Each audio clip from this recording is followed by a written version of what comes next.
Então, vamos lá. Oi, pessoal, boa tarde. Eu sou a Thalita. Vamos para os nossos recados do webinar de hoje, né? Só reforçando, a gente está gravando esse conteúdo e ele em breve vai estar disponível nas redes sociais, tanto YouTube quanto LinkedIn, Spotify, para vocês poderem também conferir esse material na íntegra, tá? Além disso, no final deste webinar, a gente vai mandar um certificado de participação para todo mundo, tá? Esse certificado vai sair do nosso endereço do Gmail. E ao final da apresentação, e as perguntas, caso vocês tenham alguma dúvida relacionada ao tema, elas devem ser direcionadas pelo Q&A e ao final elas vão ser respondidas. Tudo bem? E vamos para a palestra de hoje, que vai falar sobre como escalar o nível e a maturidade da segurança da informação de sua empresa, apresentada por Marcos Pires, Head da Business Unit de Cybersecurity da Think, com mais de 30 anos de experiência em infraestrutura, desenvolvimento, segurança, inovação e estratégias de TI.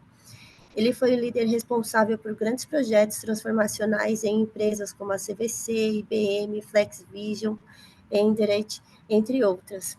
Atualmente, ele é o responsável por liderar estratégias abrangentes de cibersegurança, mantendo-se na vanguarda das últimas tendências e ameaças digitais. Pires, seja bem-vindo. Agora o conteúdo é com você. Tudo bem, pessoal? É um prazer estar com vocês. A minha ideia é a gente fazer um grande resumo, um compilado das experiências que a gente teve nesse último período, de 2022, 2023, uma visão para 2024, trazendo os aprendizados e poder apoiar um direcionamento para vocês de como elevar o nível de segurança. Eu vou assumir aqui a apresentação.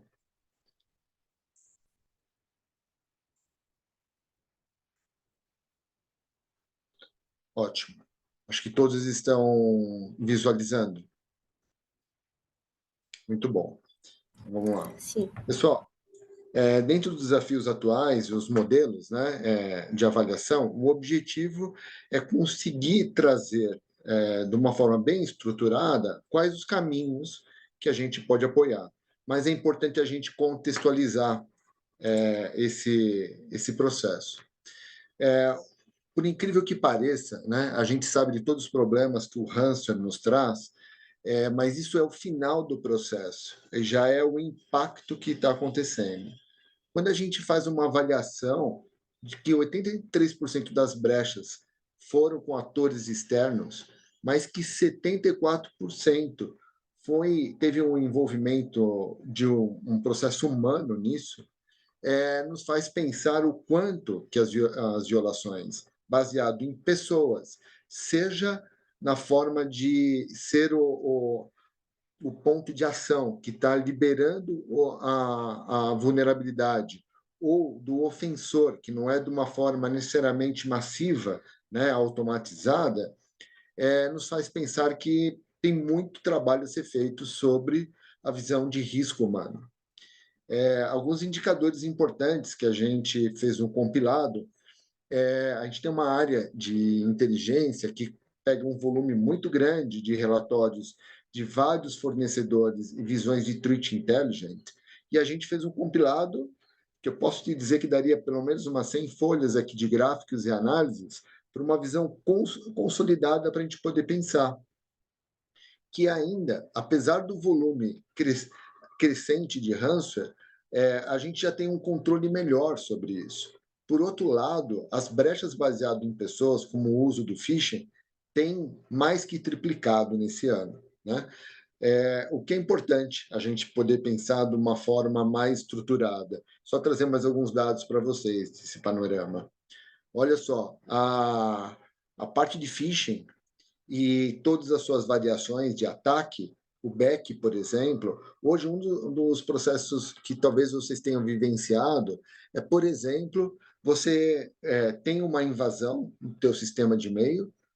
Hoje a gente vai falar um pouquinho mais sobre isso, mas a partir do momento que tem a invasão pelo sistema de e-mail, o hacker ou quem está criando essa situação, fica, às vezes, por 1 ou 2 meses só monitorando a comunicação de e-mails. E qual é o objetivo dele? É entender os poderes dentro da empresa. Então, quem aprova, quem libera, quem aceita. Sabe aquele e-mail que o teu chefe manda, ou algum diretor encaminha e fala, olha, por favor, paga essa nota, e o outro nem discute, põe no processo e paga? Ele percebe, monitora volumetria, tamanhos, e tudo isso tem oportunidades de poder controlar. Porém, como toda a ideia, quando a gente fala de plataformas, de tecnologias e processos, tudo isso tem que ser adequado a cada indústria, e a gente vai falar um pouco mais sobre isso. Dentro dos riscos humanos, dentro da organização, o phishing é o top dele, né? A parte de cloud, e aí cloud a gente está falando de a parte de configuração correta que o administrador tem que aplicar, porque a cloud ela garante a segurança da cloud, mas não na cloud. O que você coloca lá dentro e como você configura, o erro de configuração pode deixar brechas muito grandes. A parte de senhas e passwords, dispositivos móveis estão sendo um novo foco. À medida que a gente cresce a estrutura dentro do mundo corporativo, os dispositivos de mobilidade passa a ser um grande gerador de impacto, principalmente para as empresas que hoje já liberam um volume muito grande de aplicações sem estar usando as soluções de Volt, de ambientes separados para mobilidade. A parte de gestão de detecção, isso também tem um volume muito grande de erro na análise desse tipo, ou seja, a partir do momento que você tem as ferramentas, você precisa conseguir fazer uma análise muito bem feita. Isso é parte de um desafio, onde às vezes a ferramenta traz a informação, mas ela não está tão evidente, e aí se você não tem um time que está extremamente estruturado, com conhecimento, pode acontecer a falha, né? Dando continuidade nessa visão, 80% das falhas de segurança estão baseados hoje no phishing como o seu maior risco nas organizações.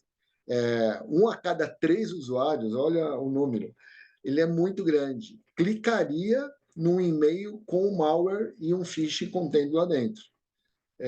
A grande maioria não tem um processo de conscientização, porque o usuário, eu falo que ele é o último file do processo, porque nenhuma tecnologia vai garantir 100%. Esse é um ponto que precisa ser aprimorado de forma contínua com os funcionários da empresa. A gestão de identidade, que não dá mais pensar em gestão de identidade com uma visão básica de AD, ele é muito mais do que isso, de conformidade, acessos corretos, quem tem que ter acesso ok, quando, e essa gestão desse processo, ele muitas vezes tem falhas brutas, como, por exemplo, ter acesso ao administrador direto, não por demanda. Porque o certo é você não ter acesso de administrador, ter por demanda. Então, você precisa ter o acesso, executa, revoga. É o mínimo, entre outras ações importantes, né? E o grande desafio que ainda as empresas, depois da Covid, com o trabalho híbrido, adequar os controles que antes você tinha dentro de um perímetro de rede interna, agora de uma rede que pode estar em qualquer lugar. Esse também é um dos grandes desafios de que a gente tem encontrado nos clientes e temos ajudado. Dando continuidade, né? Dando total link com a questão humana, 32% falhas de configuração no uso das ferramentas. 16% desses vetores de vazamento de dados está focado no uso de malware e ransomware, mas 32% é falha de configuração. Desde o acesso ao seu SharePoint, a forma que você pode compartilhar, compartilhamentos que nunca mais são fechados, quais são as políticas aplicadas, né? Contas que foram impactadas com o uso do e-mail corporativo em outros meios e os dados são vazados, e vulnerabilidades de aplicações de infraestrutura, 12%. Mas eu falo para você que os 12% de vulnerabilidade de infraestrutura, apoiado pela questão do usuário comprometido, eles são de maiores impactos avassaladores quando acontece. Isso que a gente tem percebido dentro desse processo. Como que a gente olha na visão de cloud, que é um outro ponto, como que as companhias estão se estruturando, né? Que a gente tem ouvido que 51% estão focadas em corrigir as falhas de configuração em cloud.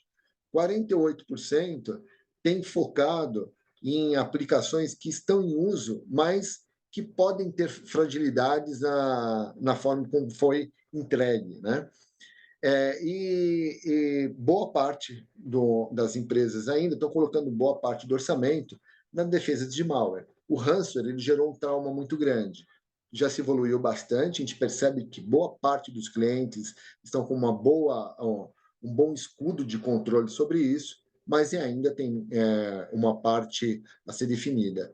E uma outra parte que a gente fala de compliance é estar compliance com a parte regulatória, que daí é mandatório, você não consegue correr, você é obrigado a fazer. E aí, voltando dentro desse contexto, olha que informação importante, né? 88% dos clientes que foram impactados por o uso de credenciais, que a gente está falando ali dentro dos 16% de contas que foram afetadas, 88% não havia aplicado as boas práticas sobre o AD. Ou seja, o AD, aquilo que está com a gente há mais de 20 anos, ele ainda é um ponto de maior fragilidade. Em 90% dos pentests que a gente realiza interno, com usuários ou sem usuários de navegação, a gente consegue achar uma brecha do AD e conseguir fazer um processo de alto risco, ou seja, conseguir acesso a dados a usuários críticos, e aí você faz acessos laterais, ganha volumetria, por acaso é um pentest, mas se fosse um ransomware, a partir do momento que ganha todos, aplica a criptografia de uma forma única. Nenhum processo quando você tem um ransomware que ele foi atacado, ele já estava lá há pelo menos, em média, 90 dias. Porque ele tem todo o processo de levantamento de dados, entendimento do ambiente, pegar essas informações, garantir a disseminação do ransomware em todo o ambiente, ou no máximo possível, para que o gatilho, quando aconteça, não tenha tempo de pensar. E o impacto ser muito grande. Então, é muito importante fazer isso. A parte de acesso privilegiado, como eu havia falado anterior, ele é um ponto muito crítico. Ainda se tem administradores que usam a conta de administrador o tempo todo como se fosse uma conta padrão, um erro básico, né, que não se deve acontecer. E aí a aplicação das boas práticas de uso de plataformas de acesso à área de trabalho é imprescindível, como cofre de senhas e outros recursos associados. Se a gente pegar o panorama que aconteceu nesses últimos tempos, a segmentação de ransomware operada, né, por humanos, ou seja, você tem dois tipos de ransomware no mundo. Você tem o ransomware as a service, que no qual é como se fosse jogar uma tarrafa e ver o que responde, e em cima de ransomware as a service, por exemplo, você tem mais ou menos 2.500 organizações alvos pontuais. Eles trabalham literalmente como corretores de acesso. Eles conseguem avaliar, que consegue explorar o ransomware e a partir daí vende essas informações para quem vai explorar isso e vai aplicar o ransomware nas empresas.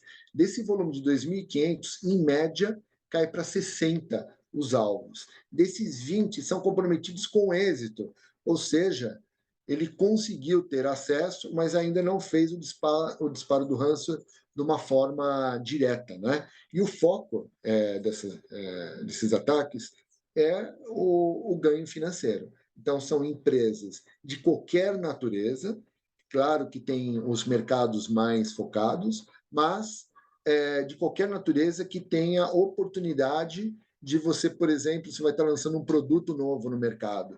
Ele sabe disso. Então, ele vai lá, aplica o ransomware, você pode perder todas as suas informações para um lançamento, então você vai pagar praticamente qualquer coisa para poder ter o desbloqueio. Qual é o problema do desbloqueio? E aí eu tenho um outro relatório que eu posso encaminhar para vocês, quem colocar o e-mail eu encaminho para vocês, qual é a taxa de sucesso de recuperação a partir do pagamento e como isso acontece. É muito baixa. Só 4%, para vocês terem uma ideia, tem a recuperação de 100% dos dados daquilo que foi pago. Todo o restante que foi pago tem recuperação parcial ou nada. Então, a melhor ação, quando a gente fala dessas situações, é a prevenção de fato. Aqui, a gente não precisa nem entrar em detalhes, desde janeiro de 2023 até os dados próximos, o volume de empresas de todos os portes e segmentos distintos que tiveram problemas de vazamento de dados, né? Então, é um volume muito grande e a gente sabe que a lei ela preconiza duas coisas, que você tem que fazer aquilo que você deveria fazer para poder garantir a segurança. Isso é um atenuante, porque nenhuma segurança ela é 100%. Porém, se você não teve um mapeamento correto dos seus dados, se você teve um vazamento, isso é um agravante, e aí as penalidades são aplicadas, e aí o Ministério Público tem uma visão diferente sobre tudo isso. Só para a gente dar o próximo passo, o Brasil, a gente é bom em tudo, né? A gente até brinca, até para a parte ruim a gente é bom. A gente manda muito bem. O Brasil ele só perde para o México, infelizmente, nisso. Porque o México da América Latina é o país que é mais atacado, o Brasil está em segundo lugar, e o México está na América Central, ao lado dos Estados Unidos. Se a gente pegar a América Latina, o Brasil é o primeiro. Se pegar a América Latina contando com a América Central, a gente está em segundo lugar. É muito importante conhecer o segmento de vocês e ter um processo de threat intelligence preventivo atuando. Então, por exemplo, se vocês são uma empresa financeira, a análise financeira, acompanhamento de toda a dark deep web, entender os mercados, as movimentações que tem, e entender como tudo isso poderia estar provocando uma vulnerabilidade do teu ambiente, poderia ser o alvo de um ataque por um contexto de negócio, que não seja vazamento de dados, mas a parada de um serviço específico, isso pode ser um grande agravante. E você consegue acompanhar 90 ou mais por cento, a gente tem visto isso, de prevenção, ou seja, entender as movimentações que estão sendo negociadas para que você possa ter uma ação preventiva, como, por exemplo, colocar frentes aonde você consegue limitar o impacto de um ataque, como o anti-DDoS, soluções de WAF e outras frentes que a gente pode avaliar. Da mesma forma, outras frentes de indústrias também são impactadas. A gente vai falar um pouco disso mais à frente. Quais são os desafios? Eu vou dar um zoom aqui para vocês, que a gente entendeu com os nossos principais clientes. E cruzando isso com pesquisas de mercado. A falta de profissionais qualificados é uma grande dor de cabeça para a maioria dos clientes, porque reter talentos focados na área de tecnologia para as empresas que não são de tecnologia é uma parte do problema, né? Colaboradores pouco preocupados com segurança. Aí é de uma forma geral, não é tanto a pessoa de TI, mas a empresa como um todo, né? Quando você coloca uma política de segurança, aplica uma correção, normalmente você tem barreiras enormes dentro da empresa para que você tenha apoio para poder fazer o processo de evolução. Falta de integração entre soluções de segurança. Esse é outro problema crônico, porque você tem vários silos, várias tecnologias, vários fornecedores, isso tudo tem que se integrar. Você tem que entender que aquele problema que está batendo no Fire pode ter associação com o teu problema do AD, que pode ter uma associação com uma estação interna, que pode ter impacto em um determinado banco. Como que você enxerga esses eventos que estão acontecendo? Qual é a correlação disso? E como isso pode ser um indício de um problema prévio que você já pode mitigar isso de uma forma de resposta a incidente rápido. Então, comprar a ferramenta e implementar ela é a mais fácil. A grande complexidade, para quem não é da área de especialização, é fazer com que isso entregue valor para a empresa, para o nosso cliente final, né? Pouco suporte da gestão, isso aqui é um processo de apoiar na venda da qualidade e do investimento necessário, né?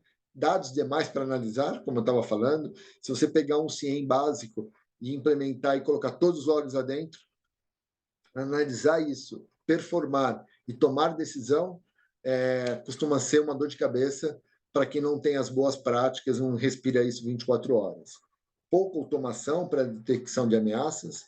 Isso aqui é um assunto também que a gente já evoluiu bastante, com o uso de DR, XDRs, soluções de IA que contextualizam esse volume de informações, a automação com SOAR, tudo isso traz uma diferença de velocidade e resposta muito grande. E, bom, enfim, muitos falsos positivos. E esse daqui, a regra é conhecer muito bem o teu ambiente e ajustar isso. Eu posso dar exemplos N, que é falso positivo para o cliente, mas não é para o outro. Ou não é para uma aplicação, mas não é para outra. Então, não pode ser uma regra simplesmente aplicar. Ela tem que ser monitorada, contextualizada e ajustada. Ok?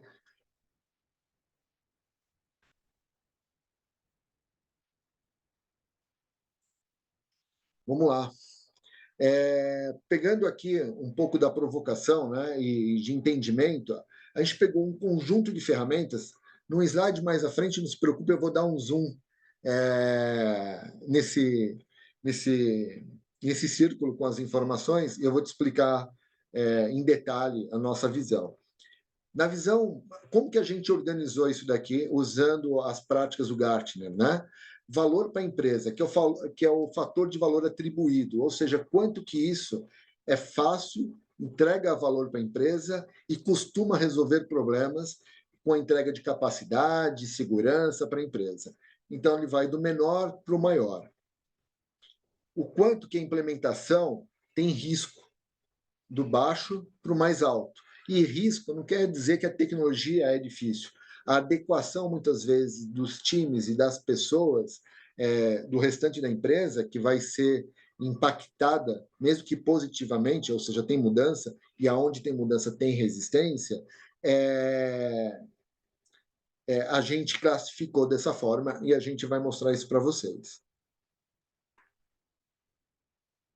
E qual é a fase de adoção que está, né? De fora para dentro, quanto mais para fora, são fases ainda de piloto, de entendimento, de maturidade dessas aplicações, e quanto mais para dentro, mais é a necessidade de ou já ter implementado ou de implementar.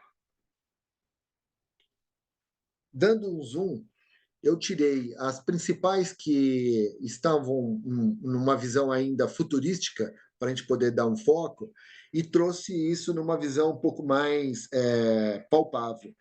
Mas, assim, uma das situações e pergunta que os clientes sempre fazem, Pires, eu preciso ter tudo? Ou tudo é necessário para poder garantir a segurança? Se eu tiver tudo, vai me garantir a segurança? Não. Primeiro que os desafios são infinitos e o orçamento ele tem fim, né? Então, e aí como que a gente direciona vocês? Para cada conjunto de empresas e características, a gente tem que associar isso às vulnerabilidades, aos objetivos futuros e quais são as tecnologias e plataformas que melhor vão atender. Então, por exemplo, ninguém discute que firewall qualquer empresa tem que ter, né? A parte de cloud security posture, desde que você esteja na nuvem, ele é imprescindível. Você tem que ter uma equipe que acompanha as melhores práticas de segurança na nuvem, além de aplicar isso, acompanhar as vulnerabilidades existentes das aplicações. Então, esse é um ponto imprescindível para quem está na nuvem. Discutir sobre CIEM, poxa, o CIEM, apesar de ele ter uma complexidade de implantação, ele traz um valor extremamente grande, perceptível para todo o negócio, porque você começa a demonstrar aonde estão os pontos de fragilidade, desde um patch a portas abertas, a situações de comunicação, movimentações laterais. Hoje, o Ciens, a gente já trabalha dentro da mesma capacidade a parte do SOAR, a parte de WEBA, que é User Behavior, né? Ou seja, entender o que um usuário, um exemplo básico, um usuário nunca se conecta a 1 da madrugada. Normalmente, na sua empresa, ele entra às 8 da manhã e sai no máximo às 10 da noite. Um belo dia, aquilo depois de um período de análise, os CIEMs de primeira linha que a gente trabalha, ele já começa a entender comportamento, independente de ter regra criada ou não. A partir do momento que uma pessoa se conecta depois desse horário, é um alerta. Mas se ela se conectar e ainda ela conectar no seu OneDrive pessoal e fazer um backup para lá, de alguns teras, é muito suspeito. Não quer dizer que esteja errado. A política não está escrito que ela não pode ser que ela fez isso a vida inteira. Mas a partir do momento que você tem informação, você começa a refletir e retroalimentar tanto as políticas quanto a qualidade de investigação, para você tomar uma ação na hora. Num caso desse, bloquear o usuário, desconectar a máquina do usuário e fazer uma comunicação de entendimento do contexto. Isso só que ele atende esses contextos, tá? E aí, como eu estou falando para vocês, por exemplo, uma empresa baseada em e-commerce, a parte de OT Security, por exemplo, não faz muito sentido. Porém, para uma indústria, ela faz todo o sentido. Apesar de estar em uma visão de piloto, porque muitas soluções, a Microsoft acabou de lançar o Defender for IoT, para onde você não precisa instalar o Defender, né, dentro do ambiente do host, ele vai estar enxergando toda a rede, vendo o comportamento das suas máquinas, fabris que estão atuando, e entender, por exemplo, imagina numa farmácia, se uma máquina ela é alterada e você impacta numa fórmula. O que era remédio virou veneno. Né? Então, é extremamente importante você ter a visão de OT também, que normalmente são dois silos separados, a IT está de um lado, o OT está do outro, e é uma oportunidade muito grande. Na parte de segurança, o uso de APIs e de bibliotecas públicas é um outro ponto crítico que tem se tornado. E aí você ter soluções de API Security para poder garantir o uso correto do teu ambiente, ou soluções de SCA, que faz a avaliação se as bibliotecas e APIs públicas que você está utilizando estão seguras. Porque lembra do Log4j, por exemplo, era uma biblioteca lá do Apache que também teve um problema. Então, você entender toda a cadeia da sua aplicação e integrar esse tipo de ferramenta é uma tendência importante. Toda a parte de WAF, FAIR, enfim, a gente poderia passar o dia aqui falando sobre isso, mas parte do nosso trabalho é poder apoiar vocês numa contextualização da sua necessidade com o objetivo do seu negócio e entender quais são as maiores fragilidades para a priorização das melhores plataformas e, principalmente, entregar gestão sobre isso. Então, por onde começar, né? Visto que a gente olhou esse mapa todo de situação, por onde que eu proponho começar? Eu sei que tem algumas perguntas, Thalia. Você acha conveniente agora ou quer deixar para o final? A gente deixa para o final mesmo. Aí eu já passo os recados e a gente já faz as perguntas, tudo bem? Combinado, pessoal. Então, só para alinhar a expectativa com todos. Boa. Eu vou dar continuidade, então. Então, dentro das boas práticas, né, o que a gente defende que é muito importante? Antes de falar de qualquer investimento, vamos olhar para dentro primeiro, entender quais são as ferramentas e as tecnologias que podem estar duplicadas. Eliminar toda a tomada de decisão isolada, porque normalmente você faz um investimento em um determinado endpoint, por exemplo, e a empresa está indo para uma solução totalmente híbrida. E que esse endpoint, você vai ter que comprar uma outra camada, porque ele não vai resolver a sua demanda inicial. Né? Então, entender a estratégia da empresa, tomar uma decisão, muitas vezes tem que envolver o RH, envolver as áreas de negócio, para fazer um brainstorm, para onde que a empresa está indo, para a partir daí você poder fazer o desdobramento. Né? E uma vez que você tem uma visão de 2 anos, pelo menos, da empresa, olhar se você já tem um plano diretor de segurança, fazer a revisão dele, olhar as ferramentas que você tem.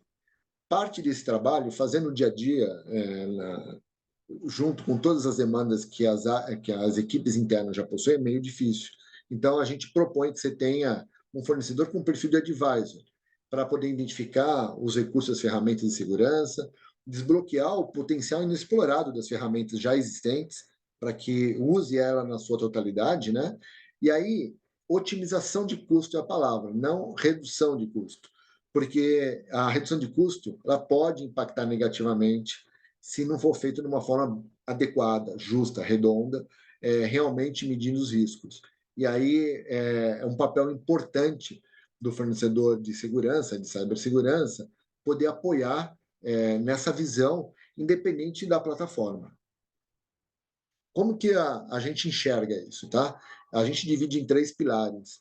O pilar de pessoas, humanos, human, environment, que é todo o seu ambiente de tecnologia, e a marca. E quando a gente desdobra tudo isso numa visão de vulnerabilidades, aqui a ideia não é colocar todas as vulnerabilidades, nem todas as ameaças. É para poder dar um pano de fundo, porque quando a gente pega, por exemplo, o fator humano, né, a falta, o roubo de credenciais, tem uma parte importante do fator humano, apesar da plataforma. Quando você pega em ambiente, a falta de atualização de segurança, você pode ter os melhores endpoints. Se você tiver desatualizado, você coloca em risco, inclusive, o próprio endpoint. Então, a automação disso, a criação de processos simples de atualização do ambiente, ter o apoio da empresa, o apoio da alta gestão, entendendo o valor que isso tem para a empresa, o impacto da parada do ambiente, trabalhar de uma forma inteligente, principalmente quando a gente vai falar de brand protection, por exemplo, sites falsos, ter informações vazadas, às vezes não são sites, mas promoções em nome da própria marca que podem estar acontecendo. E uma vez que, olha só como uma coisa puxa a outra que a gente tem acompanhado, cria-se campanhas, um suporte de tickets falsos sobre a empresa. Nada acontece. O cara percebe que os clientes estão caindo, está fluindo. Ele fala assim, será que a infraestrutura dele também está fácil? Daí vai para o próximo passo. Porque na Dark e na Deep Web, essas comunicações acabam fluindo de uma forma que grupos diferentes, de interesses diferentes, vão entendendo as vulnerabilidades e vão olhando, opa, ali deve estar mais fácil, porque determinada situação teve sucesso, porque uma situação de invasão, de ranço, não vai ter também. Então, você se mostrar que está seguro, eles vão apontar para outro foco. Isso faz toda a diferença. E, de novo, né, se você tem um conjunto de vulnerabilidades, você tem um conjunto de ameaças. Regulamentação, anti-DDoS, queda. Desculpa, tive que parar para espirrar. Queda de serviços, espionagem industrial, todas essas ameaças a gente consegue mitigar de uma forma muito intensa com uma implementação de um roadmap e com serviços implementados sobre isso. Como que a gente vê, tá? Tudo isso organizado. A gente tem, primeiro, a coluna de prevenção sobre isso. Gestão de ativos, usuários e identidade. É o grande foco da situação que tem acontecido, o grande volume de problemas. Redes, dados, e aí, a partir daí, a gente começa a olhar a prevenção também dos executivos, que são pessoas com alto poder de decisão e volumetria de informações críticas na mão. É importantíssimo. E fazer um health check de toda a sua estrutura para entender o quanto mais pode ser otimizado e implementado de segurança. Ou se tem grandes gaps que você não tem plataformas e que devem ser priorizados em investimento. Se você implementar tudo isso, tem que gerenciar, fazer a gestão de identidade, gestão de acessos, postura da nuvem, ter uma ação recorrente, semanal, mensal, de aplicações e correções, gestão dos eventos críticos, ter profundidade na análise, né? Não é só olhar o dashboard. Ter a visão de vulnerabilidades e uma ação contínua de correção das vulnerabilidades. Tanto, não só de infraestrutura, principalmente de aplicação. Hoje é um grande gargalo. A gente consegue criar escudos, como eu falei, com o uso de WAF, bot mitigation, a parte de WAF, agora tem o WAF e tem o WAAP, que é o WAF para aplicação e para APIs, que é uma nova tendência. Isso ainda está sendo em estruturas distintas, mas tende a unificar. E, como eu falei, a gestão de brand de máquina, da marca. Por quê? Uma vez que eu identifico um problema, eu tenho que fazer o takedown, eu tenho que tomar uma ação sobre isso, e é importantíssimo, não adianta ter só a informação. Responder sobre isso de forma automatizada, simples, rápida, ter um processo de recuperação protegida, ter imutabilidade, um backup que de fato restaure, né? Para a gente não ter só projeto de backup, tem que ter projeto de restauração e tem que funcionar. Tem que ter um plano de retorno exequível e testado, eventos críticos, responder a ele de forma eficiente e rápida, e uma equipe de resposta de emergência. E para nós, né, o tempo é a parte mais importante. O que a gente faz é poder olhar tudo isso com vocês, apoiar nessa aceleração para devolver tempo. Porque o que todo mundo menos tem é tempo. Inclusive, eu agradeço demais o tempo de vocês aqui conosco. Isso é muito importante. Eu não vou me atentar nos temas técnicos, mas para a gente poder fazer um grande resumo e aproveitar o tempo com as perguntas, na parte de prevenção, normalmente a gente senta com os clientes, entende o seu negócio e vai ticando literalmente os pontos que precisam ser evoluídos de forma rápida. MFA, por exemplo, não tem o que discutir, 100%, não importa qual indústria você está, financeira, ou produção, ou é um e-commerce, MFA é indiscutível. A parte de IAM, de IGA, tem que ser feito. Não dá mais para ficar no escuro com esses temas, né? Ativo de sistemas, toda a gestão de patch management é extremamente importante, associado a isso a gestão de vulnerabilidade, ou seja, entender as vulnerabilidades, aplicar patch de forma emergencial, rápida e assertiva. A parte de redes e aplicações, boa. A maioria dos clientes tem uma boa maturidade, talvez seja a frente que tenha normalmente bem desenvolvida, mas a parte de ZTNA, que é o Zero Trust Network, é importantíssimo. E a gente tem reduzido os grandes problemas com o uso do ZTNA, que é importante porque não importa onde você esteja, você vai ter a segurança como se estivesse na rede local, entre outras frentes. Dados e capital intelectual, toda a parte de DLP, vazamento de dados é imprescindível hoje em dia, tanto pelas questões normativas como pela questão de informações sensíveis de fato. E a visão de empresas e executivos, tá? No qual a gente tem uma profundidade muito grande, a visão de fraudes digitais, monitoramento de marca e toda a parte de threat intelligence. Mas a gente pega tudo isso, implementa numa gestão estruturada, onde a gente entrega isso como serviço e resultado para vocês, que a nossa ideia é, de fato, que a gente faça um serviço no nível de excelência tão grande, com um serviço gerenciado, que vocês tenham tempo para poder focar na evolução do negócio, da empresa, apoiando, participando numa visão de arquitetura, para garantir que toda aplicação de vocês já entre com segurança como design, né? Como básico, e que todas as alterações e estratégias da empresa para o futuro, vocês possam participar e parar de olhar no retrovisor e estar olhando para frente. E todo esse ongoing, a gente poder apoiar vocês nessa entrega de forma estruturada. A parte de resposta, defesa automatizada, recuperação protegida, plano de retorno e equipe de resposta, fim a fim, a gente consegue apoiar vocês em todas essas frentes. E assim, independente do que a gente consegue apoiar ou não, grande problema que a gente tem encontrado nos clientes, e às vezes a gente acaba entrando quando o problema já aconteceu, né? A gente é chamado. Ter um plano de recuperação protegido e um plano de retorno minimamente que suporte a continuidade dos negócios, mesmo que seja de médio prazo. O problema não é saber que volta em uma semana. O problema é ter a dúvida se vai voltar. Então, parte disso é importantíssimo ter essa tratativa. Mas eu até falo que talvez o correto era fazer de trás para frente, garantir o backup e o restore, ter um plano de continuidade, e aí a gente tem expertise para poder falar disso, e os números, investimentos não são mais como eram antes, a gente consegue fazer isso de uma forma muito estruturada e muito competitiva, olhando várias soluções no qual pode adequar ao teu ambiente, tá? E a gente tem casos de uso com muito sucesso.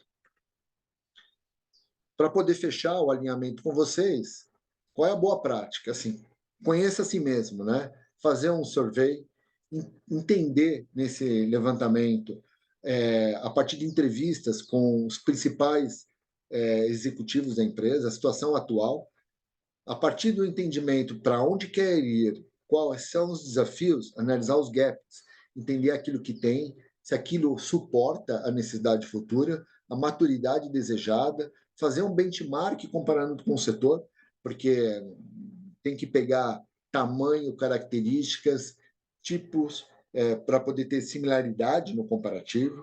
E como entrega disso, é ter um plano macro de segurança da informação que vai se desdobrar no sistema de gestão da informação, se já não se tem, que vai se desdobrar no plano diretor de segurança da informação, que tem que ser revisto e ajustado para os objetivos da empresa que podem mudar de ano em ano. E isso é imprescindível. Como resultado disso, né, trazer isso numa visão técnica baseada no NIST e ter clareza para as empresas que precisam de ISO 27000, ele já vai dar o suporte para essa evolução. O importante de ter uma certificação como o ISO 27000, que além de reduzir os custos com o seguro de cibersegurança, para os teus clientes e também internamente, esse selo garante que você está compliance com aquilo que você se comprometeu. Isso é revalidado todo ano. Então, isso é uma garantia muito importante. E para poder fechar, um resumo, né, dos componentes críticos para aumentar a segurança e a sua capacidade. Primeiro, que todo mundo que está na área de segurança hoje vai começar a ser avaliado não só pela segurança, mas a capacidade de agregar valor aos negócios. E como é que agrega valor aos negócios?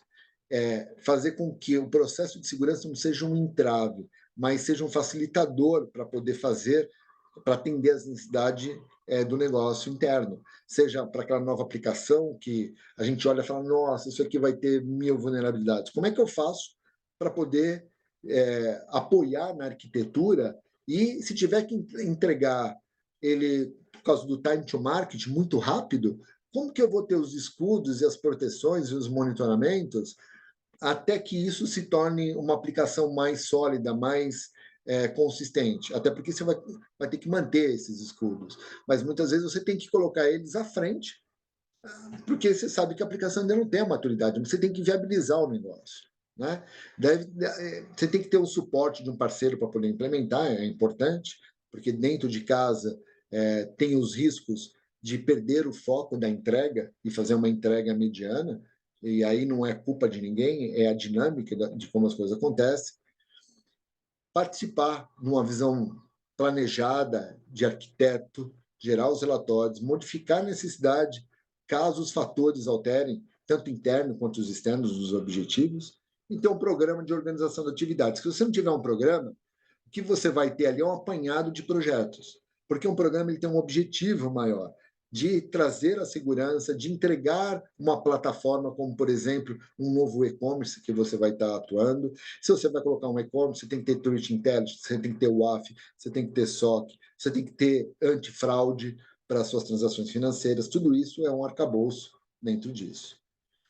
E no final desse assessment, com todos aqueles passos, né, conhecendo o nível de maturidade que você precisa, entregar um plano de curto, médio e longo prazo e implementar ele. E o legal disso é que ele fica impessoal, né? Ou seja, não é da pessoa A ou da pessoa B, é do sucesso da entrega desse processo, que ele vem alinhado com o negócio, ele vem alinhado com a necessidade dos gaps já de conhecimento técnico, mas também o suporte para poder atender às demandas que estão entrando. Gente, de uma forma geral, essa é a apresentação. Eu estou aberto para as perguntas e já agradecendo, caso vocês tenham pós as respostas aqui, eu estou aberto para poder fazer um bate-papo com vocês, colocar nosso time para poder conversar, tirar dúvidas direcionadas e poder fazer isso numa outra agenda que o nosso time vai poder apoiar vocês. Vai lá, Thalita. Certo. Obrigada aí, Pires, pela apresentação. O Ricardo, Ele tem participado bastante com a gente dos nossos Think Talks, e uma das perguntas dele é: você concorda com o dito de que o básico bem feito já soluciona e protege em 90% dos problemas de segurança? Legal, Ricardo. Gostei da sua pergunta. E eu vou te falar que até tem um slide ali que eu coloquei que o básico continua sendo 90% das vulnerabilidades. E você tem toda a razão. E aí, quando a gente fala básico, pensa, eu faço uma associação sempre do mundo físico com o mundo virtual. O básico, se você não mora no condomínio fechado, o básico é a tua casa ter um muro. O básico é você conhecer os seus vizinhos para entender se tem algum risco associado de comportamento à sua volta. Da mesma forma que aplicar patch, ter firewall, ter um endpoint estruturado que realmente atenda. Quando eu falo estruturado, que não seja simplesmente um antivírus, que ele tenha funcionalidades evolutivas como EDR, XDR, resposta, segmentação de rede, né? Um tema que a gente não tratou aqui, mas que é uma tendência dentro do SASE, a parte de microsegmentação, que é importante, mas o básico, controlar usuários e senhas, ter a conscientização dos times, controlar a parte de aplicação de patch, ainda é 90% das vulnerabilidades. O problema é que o hacker não está olhando só isso. Isso é o básico. Ele é o famoso você está tão bom quanto os outros. Você pode estar melhor e aí ele vai falar, puta, vai me dar trabalho, ou você pode estar, que normalmente também acontece, com um mínimo não executado. E aí fica muito fácil, né? Mas eu concordo com você, sim. Legal. Tem aqui também mais algumas questões. O, o Mauro, ele quer saber qual é a maior vulnerabilidade, risco atual e qual é a que vem crescendo. Legal. Se a gente pegar no ano passado, né, a maior vulnerabilidade era o ransomware. Hoje, a maior vulnerabilidade está associada ao phishing e às suas variações. Ele cresce mais do que 3 vezes o ataque que o ransomware teve. Então, isso é um processo realmente crítico que tem acontecido. Isso quando a gente está falando de empresas corporativas padrões. Quando você vai para determinados segmentos, os impactos são diferentes e a tendência pode ser pior. Essa é a grande. O phishing, com as suas variações de malware e captura de informações, é o que mais cresceu nos últimos tempos. Certo?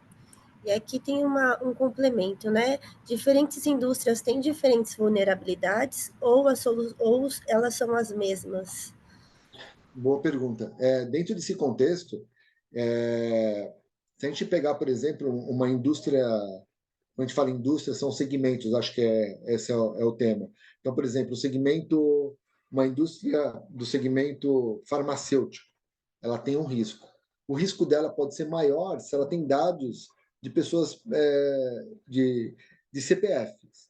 Aí o risco dela aumenta muito mais, porque ela vai ter cadastro de pessoas, não é só o B2B. Se ela tem o B2C, as preocupações são outras. Se ela tem um e-commerce associado ao ambiente dela, a ampliação disso é ainda maior. Se ela tem uma frente de inovação, aonde outros podem ter interesse na parte de P&D deles, é mais uma outra preocupação associada à DLP, por exemplo, que você tem que blindar, não dá para usar as ferramentas básicas.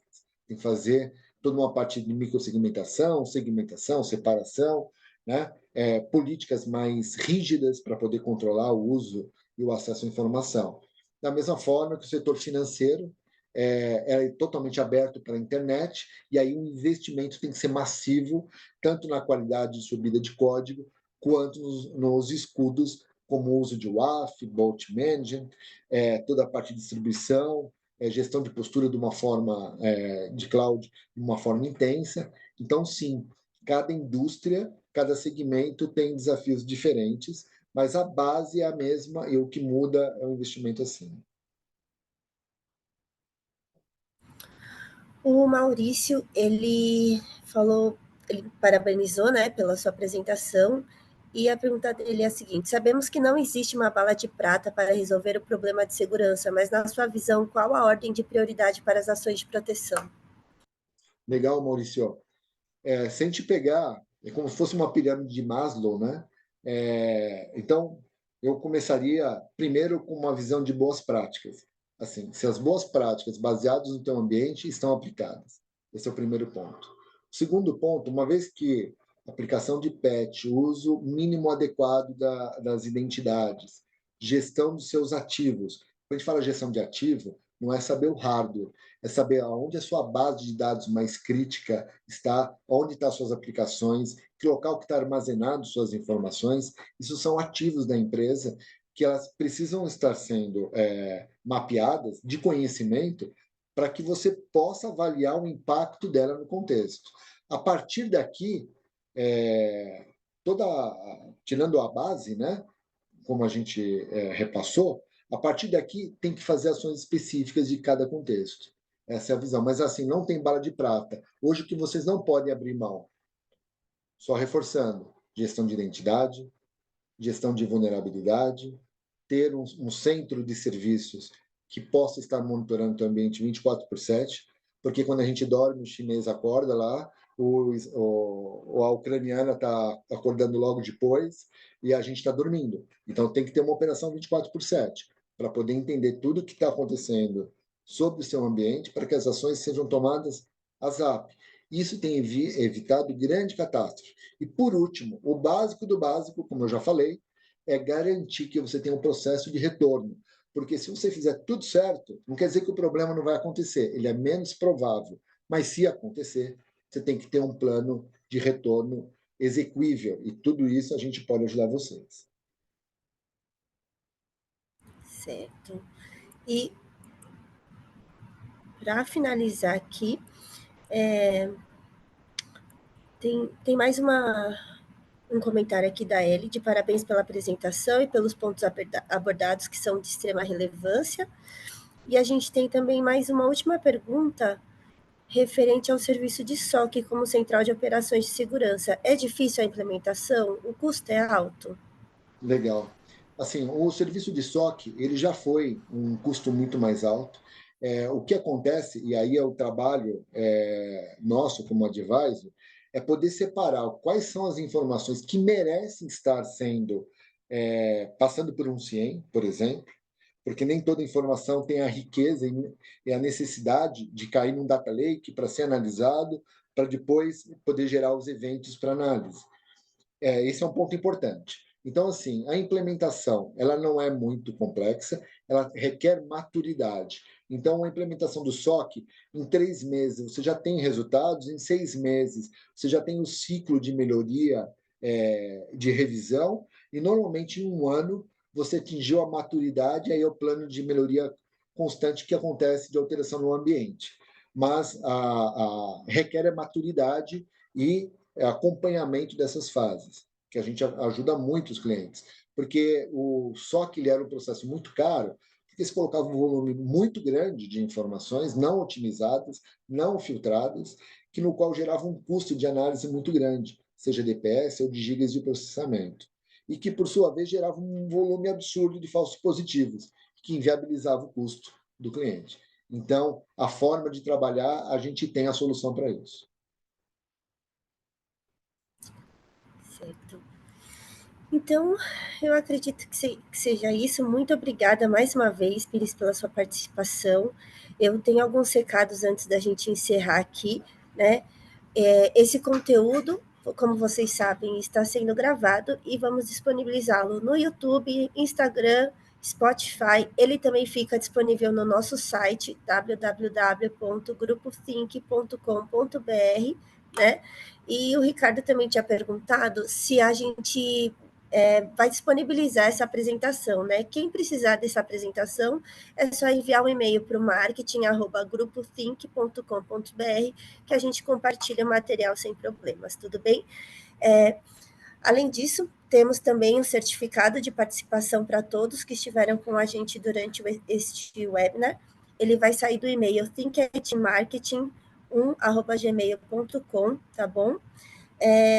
Qualquer dúvida que vocês tiverem, é só entrar em contato pelas nossas redes sociais ou pelo nosso site mesmo.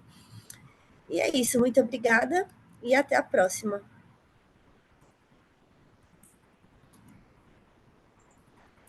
Tchau, tchau. Obrigado, pessoal.